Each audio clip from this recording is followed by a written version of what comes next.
দর্শক মন্ডলী, আমরা এখন আছি হচ্ছে আরাজি ঢাঙ্গিপুকুর গড়েয়া ইউনিয়নের ঠাকুরগা সদরের এই গ্রামে, যেখানে আমরা দেখতে পাচ্ছি যে একটা ভুট্টার ক্ষেতে আমরা কথা বলবো একজন ভুট্টা চাষির সাথে। উনি কি ভুট্টা লাগিয়েছেন, কোন জাতের এবং এর পারফরমেন্সে উনি কতখানি হ্যাপি, আমরা একটু শোনার চেষ্টা করবো আর কি। আপনার নামটা যদি বলেন। আমার নাম হলো মোহাম্মদ জলিল। মোহাম্মদ জলিল। জলিল ভাই, এটা কোন জাতের ভুট্টা লাগাইছেন আপনি? নিউ 55। নিও 55। এটা কি কোম্পানির নাম হচ্ছে কি ফলনের ভুট্টা, তাই তো? ফলনের ভুট্টা নিও 55। কয় তারিখে লাগাইছেন আপনি এটা? আমি লাগাইছি তখন ম্যাচ ছিল না, একদিন টাইম ছিল। ডিসেম্বরের 21 তারিখ, এরকম 21 তারিখ লাগাইছেন। সময় ছিল। আপনার এখানে তো 50 শতকে বিঘা।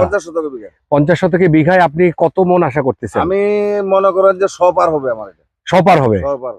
এবং এর আগেও তো আপনি ভুট্টা চাষ করছেন, তার সাথে কি এই জাতের পার্থক্য খুঁজে পাচ্ছেন? মনে করেন যে জাতের মনে করেন যে 25 থেকে 30 মন বিঘায় ডিফারেন্স।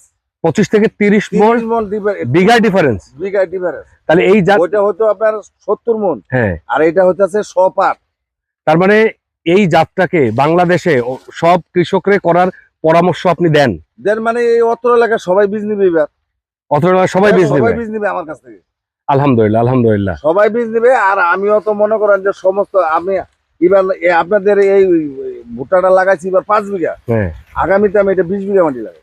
আলহামদুলিল্লাহ, আলহামদুলিল্লাহ।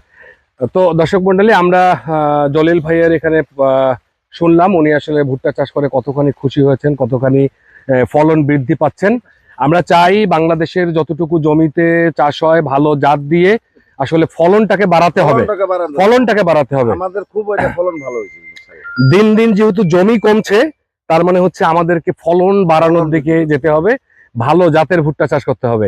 আমাদের জলিল ভাই ঠিক পিছনেই আছেন এখানকার আমাদের উত্তম দাদা, যিনি আসলে প্রমোট করেন প্রথমে জলিল ভাইকে যে তার কাছে একটা ভালো জাত আছে, আপনি এই জাতটা নেন। এবং দাদা নিজেও ভুট্টা করছেন, দাদা নিজেও প্রায় 100 মন পেয়েছেন আর কি 50 শতকে।